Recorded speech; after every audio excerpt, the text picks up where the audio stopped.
Welcome to Mayor Brown's Tech Talks podcast.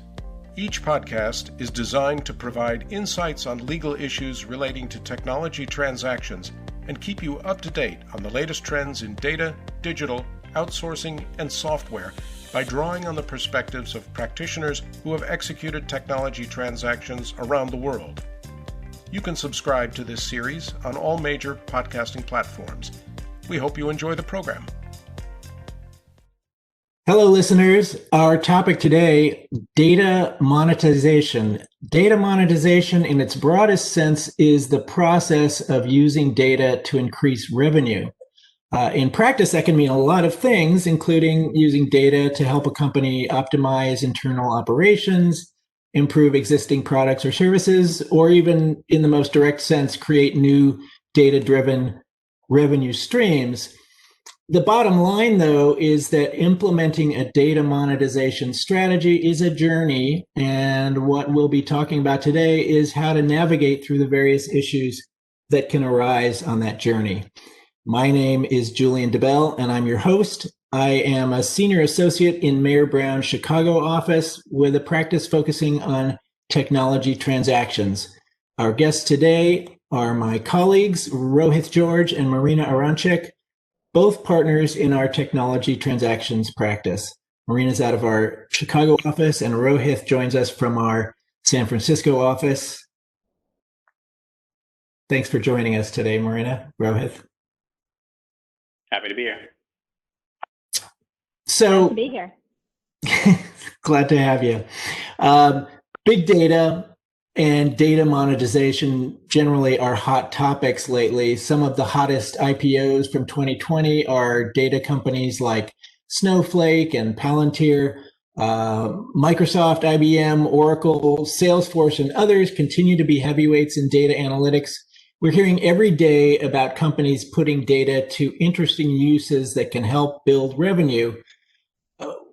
What do we think is the driving force behind this emphasis on monetizing data? Rohith, let me start with you.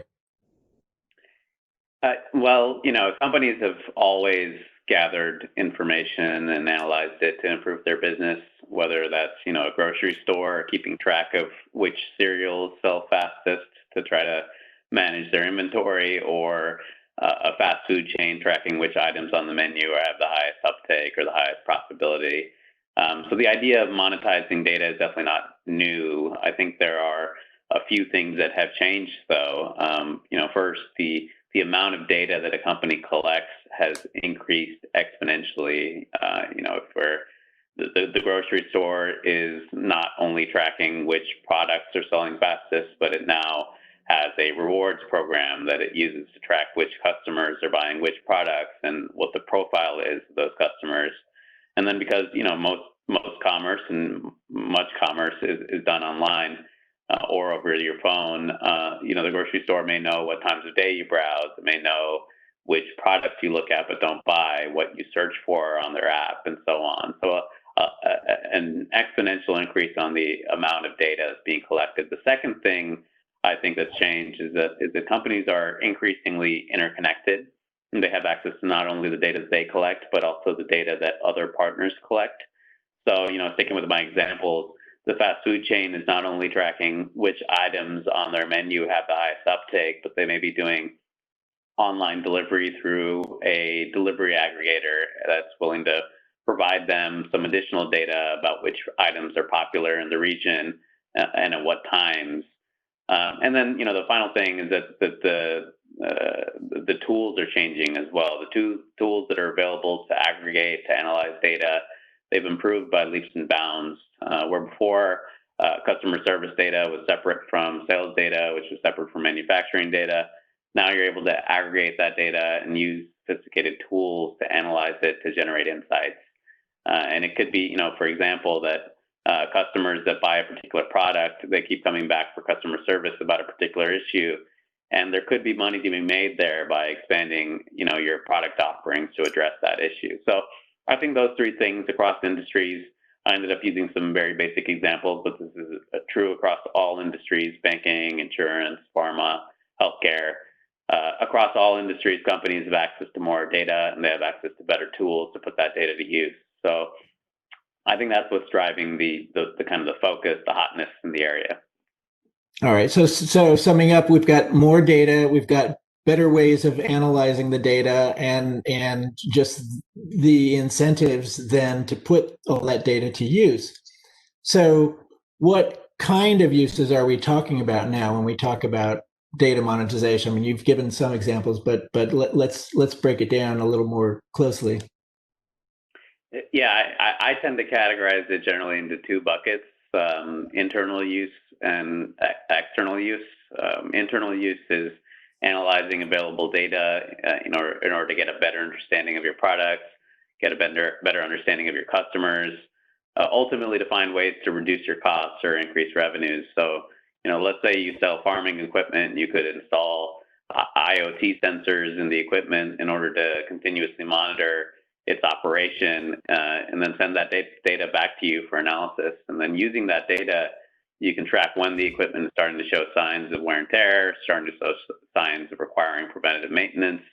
And then you can notify your customer that they need to do X, Y, or Z to improve the life of the equipment. And that's a win-win for everyone. The company, avoid a costly warranty issue with a more minor fix, and the customer avoids the hassle of a breakdown. So, that's an example of using data that you're collecting internally in new ways in order to improve your offerings to reduce your costs. External use, on the other hand, is taking data or insights that are generated from the data and sharing it externally for some economic benefit. You could be directly licensing the data or insights to a third party.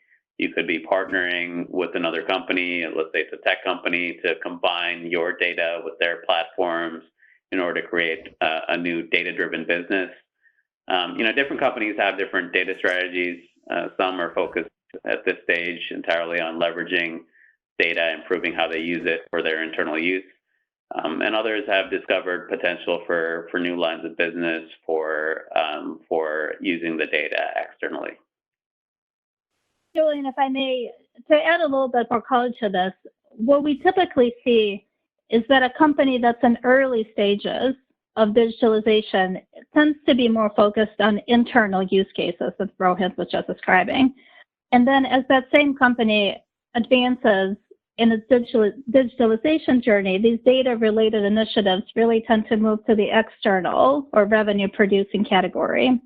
And I think it's also important to mention that these external use cases typically do not involve the licensing of raw data, even if it's cleansed data. We've seen that in some instances, and in my experience, that really related to cases where a company was unable to gather the raw data, and then that same company might be partnering with another company to help it gather the data. But again, that's pretty limited. That's not the common scenario. I think the more common scenario when we're talking about external use cases is really turning data insights into a product, or even more likely, and this tends to drive more revenue, it's continuous access to insights through some sort of a platform, and then that offering becomes a new product or a new service. Now, these relatively complex collaborations or platform-related deals where a company has amassed significant amount of data, and that company is now partnering with a tech company, that really seems to be the new frontier. And I think an interesting aspect on that is that part of it is the result of technology companies moving into new spaces. So, for example, we might see what was previously a tech company start to dabble in what was previously a pharmaceutical space. There are pretty high barriers to entry. And so by that same tech company now partnering with a pharmaceutical company, together they're able to create a new product or a new service that Rohith was describing that really neither company could do on its own, because the pharmaceutical company might lack the technological know-how, and the technology company probably has tried and failed to enter a new regulated market.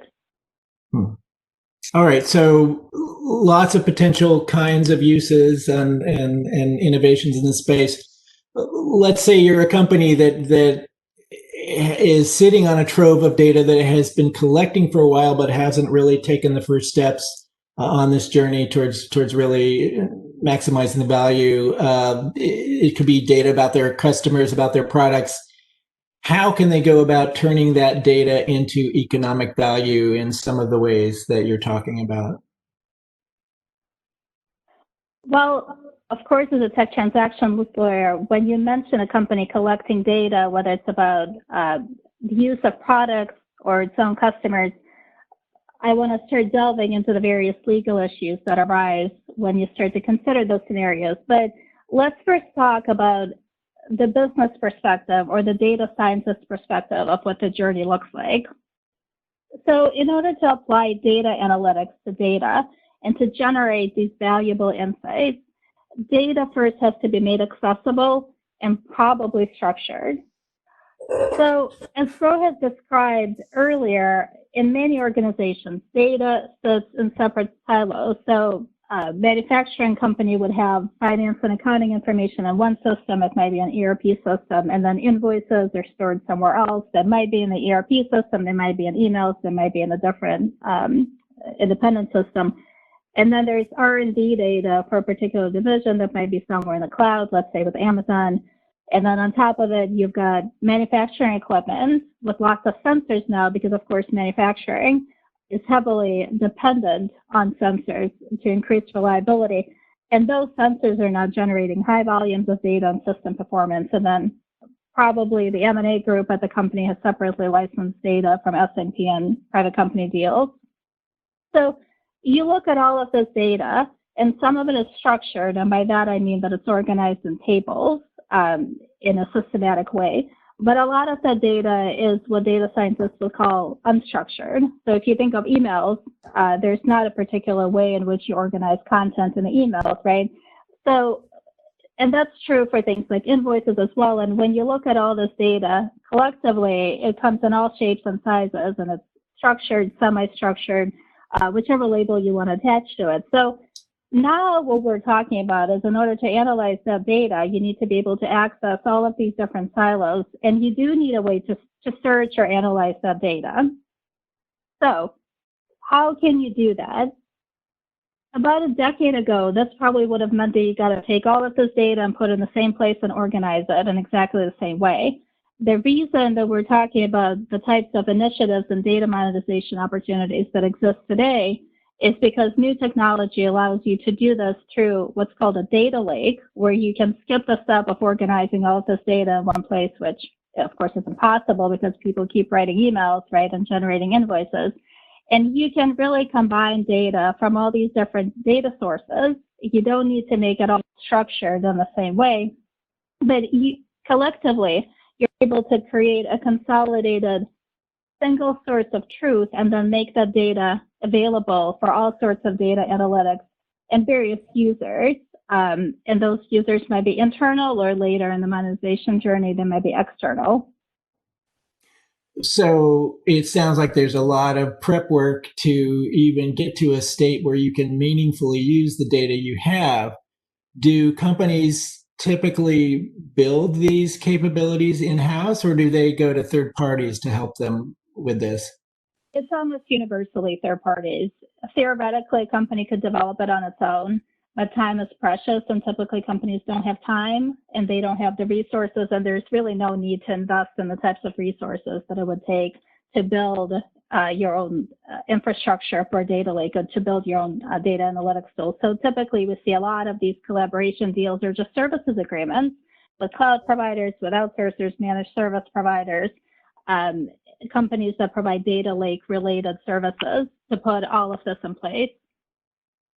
Yeah, I'd agree with that. Occasionally, a company is already a data company and has been developing these tools in-house for a while. For example, a company that you don't usually think of as a data company is an insurance company. Their whole business is analyzing data and assessing risk. And so some of them have developed sophisticated tools to aggregate and analyze new data. But Marina's right. For the most part, we see companies going to the experts. They go to the service providers, the software providers, tool providers that do this as their core business, that dedicate and that have the real brain trust necessary to kind of do this in the most sophisticated manner possible. Got it. Okay, so let's say you've built all the infrastructure necessary to put your data to use. And we've been talking so far about all the interesting value that can now be generated out of that data. But we're all lawyers here, so let's talk a bit about risks. What are some of the key risks to watch out for in this area? So I'll start. So there are the usual risks around data security, data privacy, cross-border transfer. Companies are used to dealing with those risks around data. They understand them well. However, when you start aggregating data, analyzing it, you start trying to generate value out of it in this new manner, there's a need to evaluate how those activities might impact some of these traditional data-related legal risks.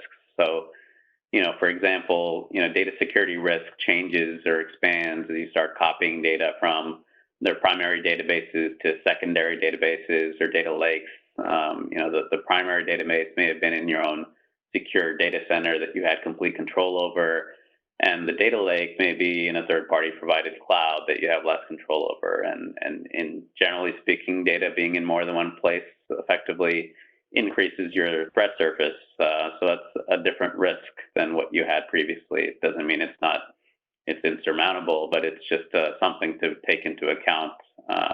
Similarly, data privacy laws, cross-border data transfer laws, even export control laws all need to be looked at closely when using third-party cloud providers for data, when they'll be kind of transferred to from you and an external third party of data.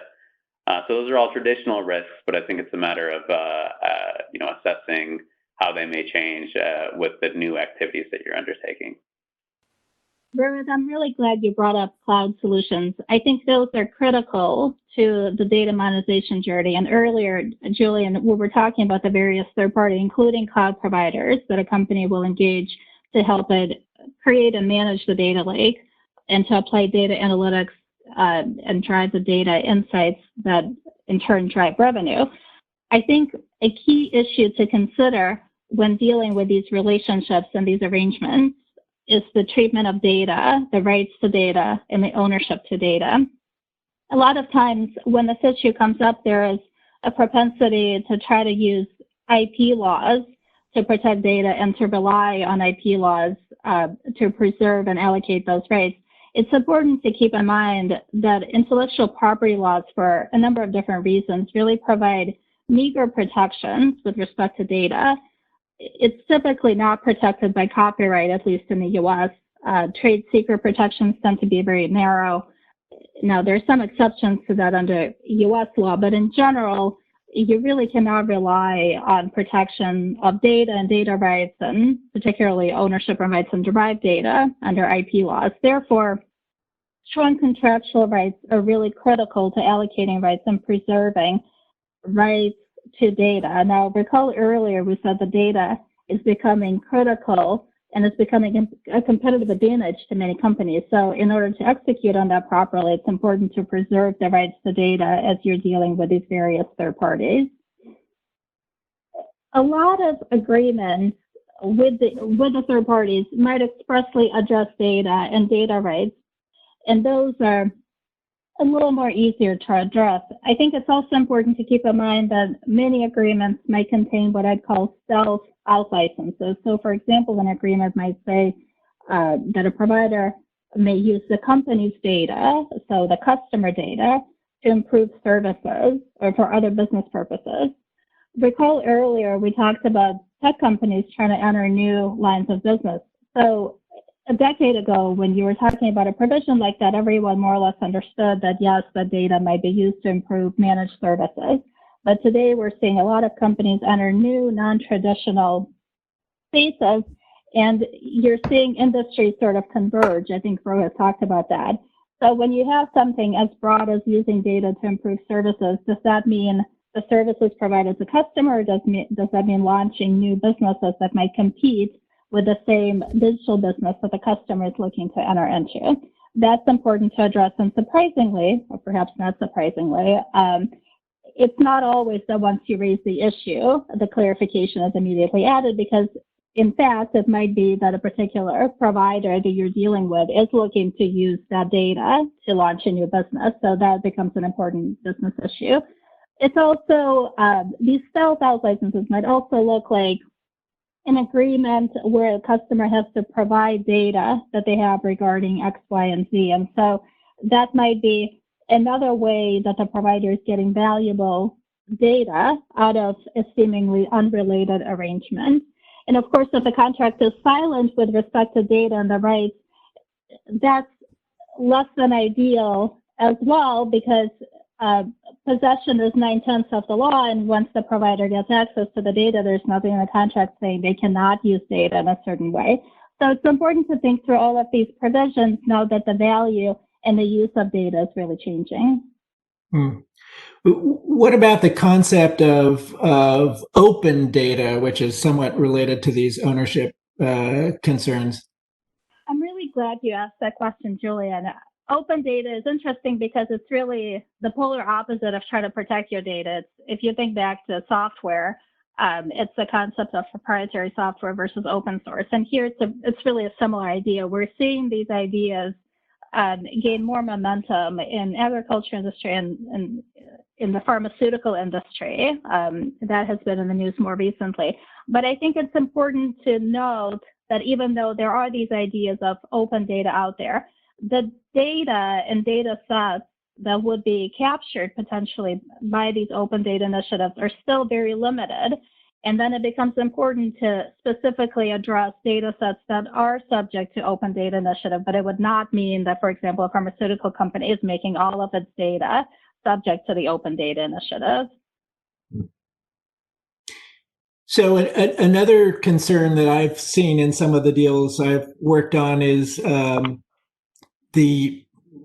what are the sources from which you are obtaining your data? Rohith, is that something you've seen as well?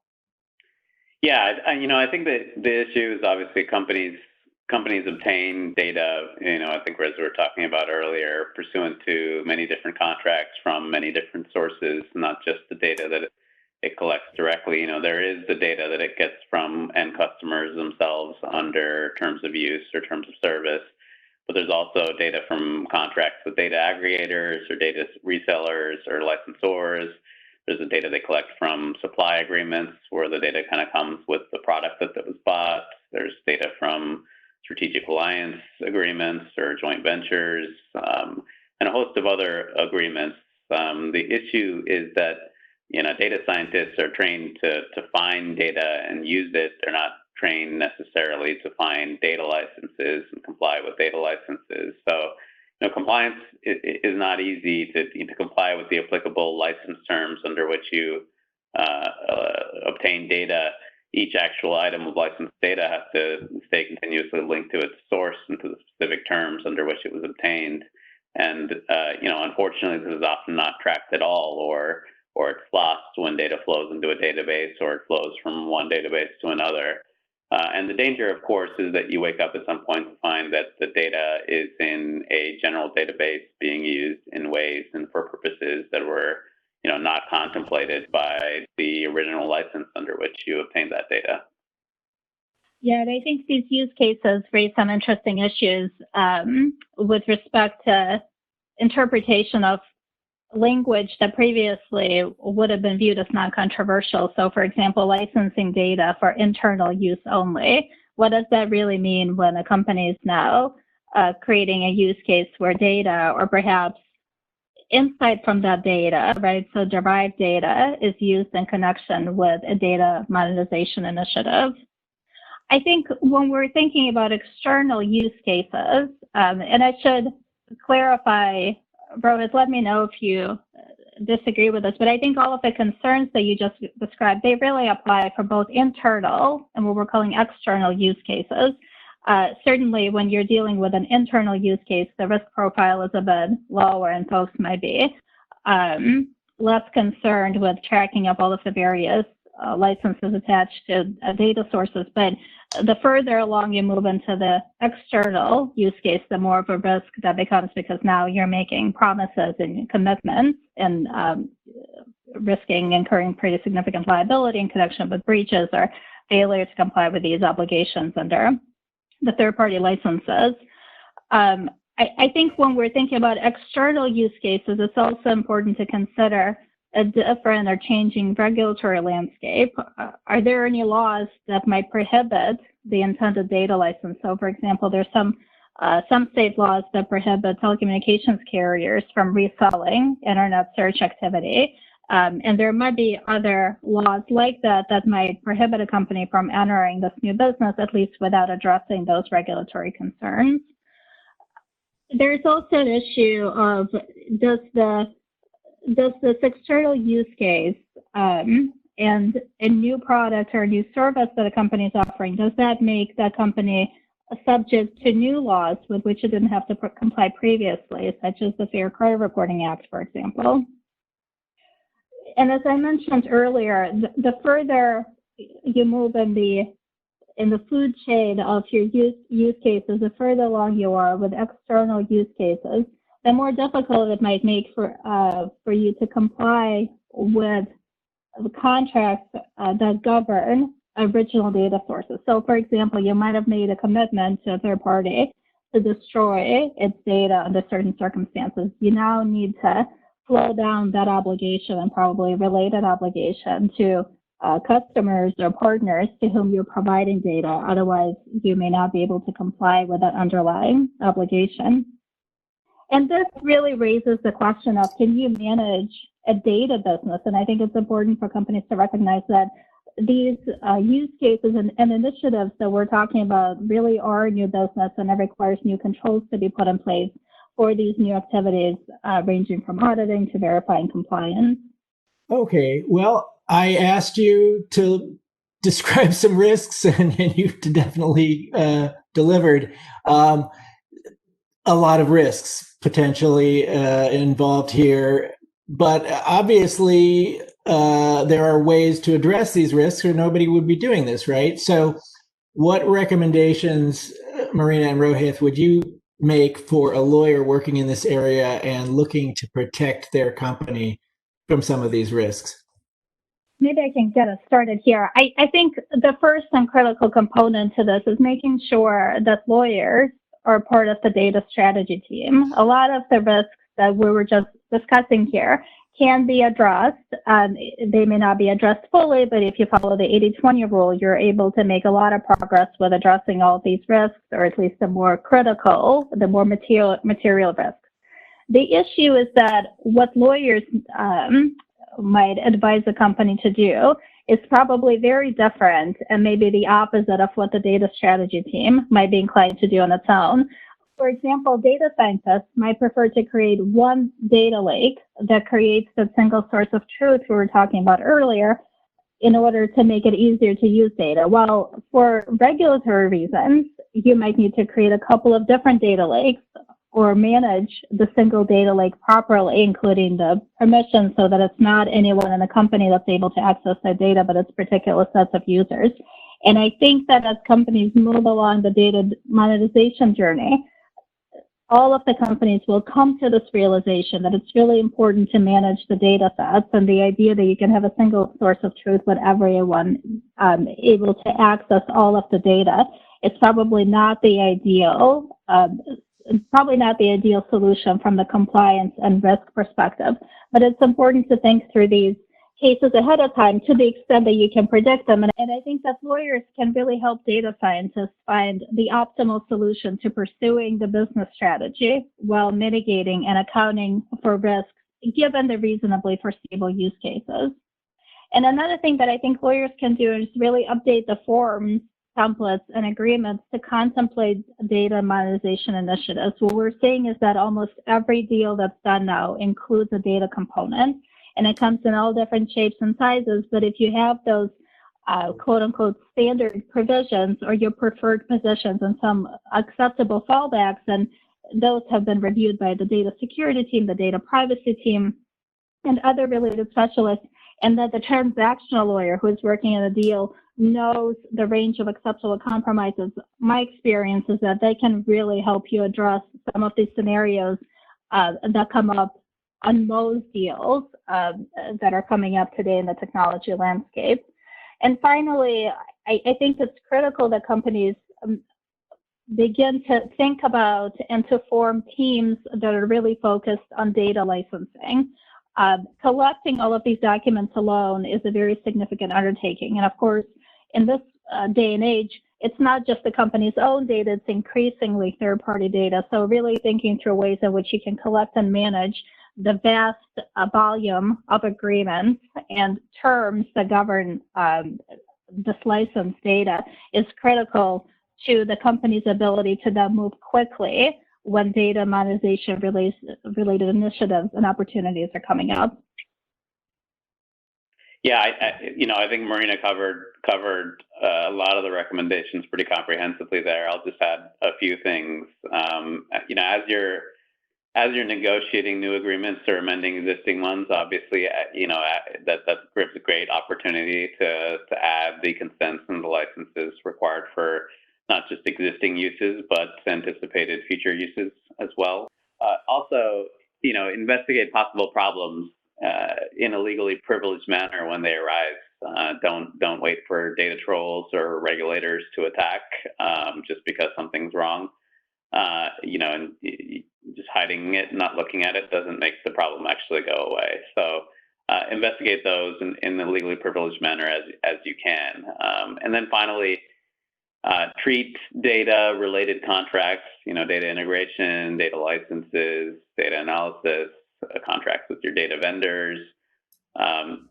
Treat those contracts, those deals, treat them as high-risk contracts, treat them as strategic contracts, dedicate additional legal resources, dedicate the appropriate attention to it. I think if we do all that, I think you're in a good place to attack this, to kind of be a successful and productive team member who's actually driving towards the monetization, towards the actual value that's derived from data. Well, thank you, Rohith, and thank you, Marina. Great insights from both of you on the promises and pitfalls of data monetization. Listeners, if you have any questions about today's podcast or anything else related to technology transactions and the law, please email us at techtransactions@mayorbrown.com. Thank you for listening. We hope you enjoyed this program. You can subscribe on all major podcasting platforms. To learn about other Mayor Brown audio programming, visit mayorbrown.com/podcasts. Thanks for listening.